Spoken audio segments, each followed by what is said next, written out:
I'm assuming at this point that you've read through the lines section of Lesson 1 and watched the videos, and that you've completed the assigned pages of the superimposed lines exercise.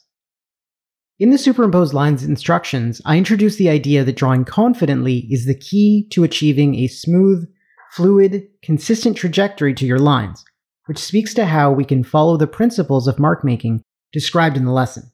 In this exercise, I'm going to introduce you to a technique that will, as a concept, drive how you make marks throughout this entire course. It's called the ghosting method.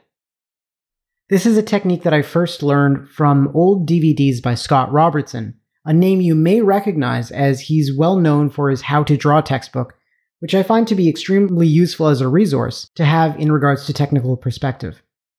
This ghosting technique of his is something that over the years I've come to appreciate as the bedrock of not only good mark making, but how we should approach most things in our lives. Most beginners will often approach mark making in one step: execution. They bundle figuring out what mark they want to make and how they want to approach drawing it by actually making it into one task that their brain handles all at once.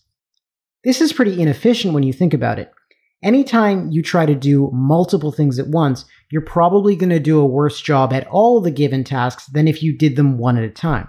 So what I mean by this is that they will decide, okay, I want to draw a rectangle. So they will draw their mark. They know that they want kind of a straight mark here, and then they're just drawing it carefully because they want it to be straight.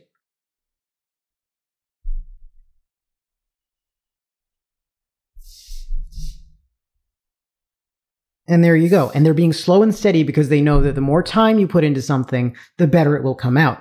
But that isn't quite as simple as it sounds.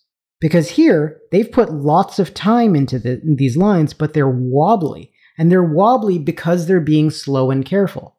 That doesn't mean that rushing is the key. It simply means that there's a better way to approach this.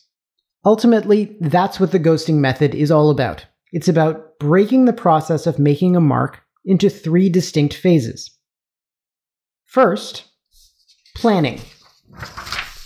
Identifying the specific nature of the mark that you want to draw, what its job is, and how it's meant to contribute to a drawing.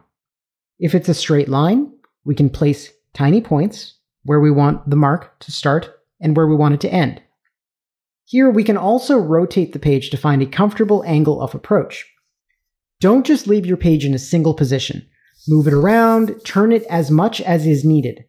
There will be plenty of orientations where drawing marks will be more difficult. For example, I'm right-handed, so drawing like this is considerably more difficult than drawing like this.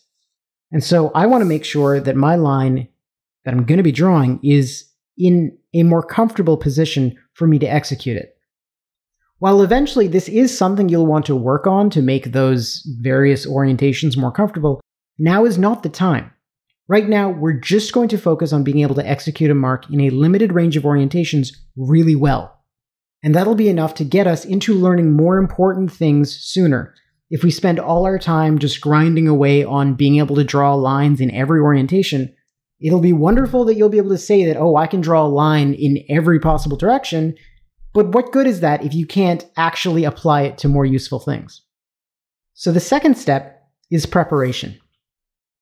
Here we do what we can to get used to the motion that will be required to draw this line. Generally, this means ghosting through the motion, holding your pen above the page and going through the motion without the pen actually touching the surface. In doing this, we familiarize our muscles with what will be expected of them.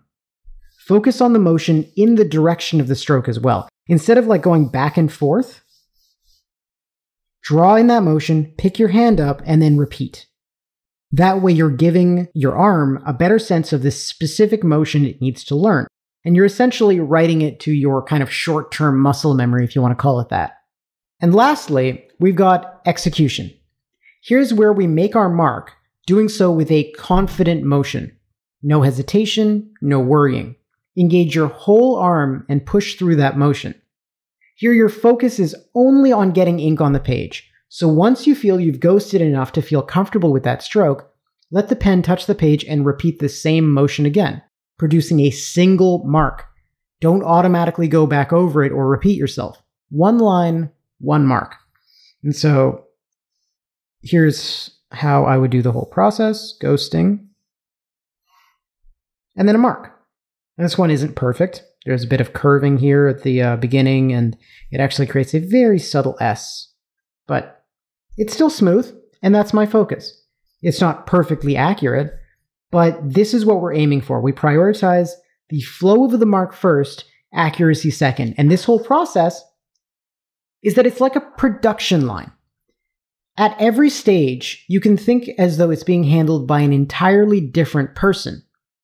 Each one is only responsible for a very limited task, and they're not concerned with whether those before or after them are actually doing their jobs. So when you're executing your mark, you should not be thinking about whether or not you did enough planning or preparation. Whether you did or didn't is no longer relevant. The second your pen actually touches the page, any opportunity to avoid making a mistake has passed. You have to accept what happens and push through. This is generally where wobbling occurs. Students who apply the first two stages correctly can still second-guess themselves and hesitate when making their mark, resulting in wobbling. So you can sit here and, put your points down, ghost as much as you want, but if you don't physically make the choice, or mentally, I guess, make the choice of committing to that stroke, if you hesitate, you will end up with a wobbly line.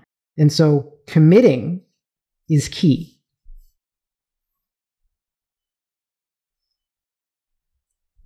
So this exercise will basically be to draw a bunch of straight lines, applying this ghosting method, across your entire page.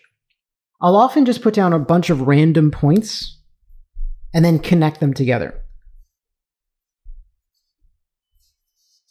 And I've got an example of how it looks when it's finished. Now, there are a few mistakes that students will find themselves making, so let's go over them fairly quickly. First, basically what I've already discussed, it's like a broken record at this point. If you wobble your lines, you are not executing your mark confidently. And you need to make sure that when your pen touches the page, your only responsibility is making a smooth, confident mark.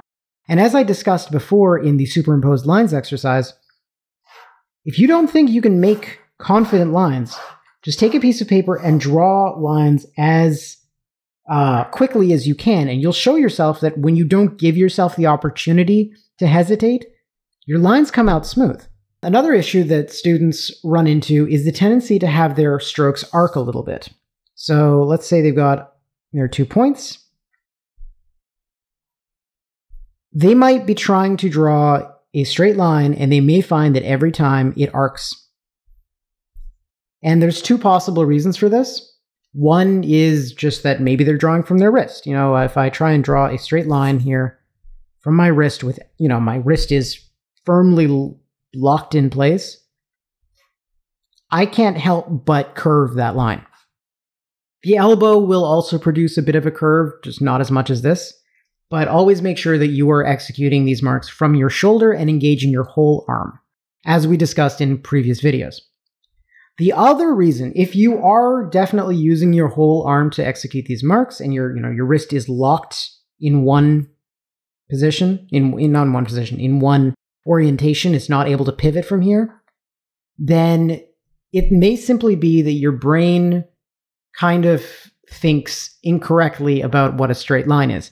And so you may find yourself, when you tell it, I want to draw a straight line, it might just make a bit of a curve. And the way to kind of deal with that is to purposely curve your line in the other direction. And the hope here is that it will compensate, and with your brain wanting to naturally curve things in this direction, when you try and draw this line, the line should come out straighter. And you'll have to be very conscious about this initially, but over time, your brain will be rewired in terms of what it thinks to be a straight line, and that issue will go away.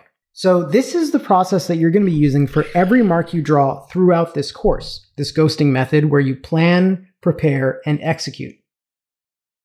It can be applied to straight lines, curves, ellipses, anything. At its core, though, it comes down to a very simple concept, that you need to think before you draw, and make sure that the line you want to draw will actually contribute to your drawing in some way. People have this terrible tendency of just putting marks down and then deciding whether or not it was a good idea later. The ghosting method is all about plan first, think about what you're trying to do and what you're trying to contribute, and then see it through.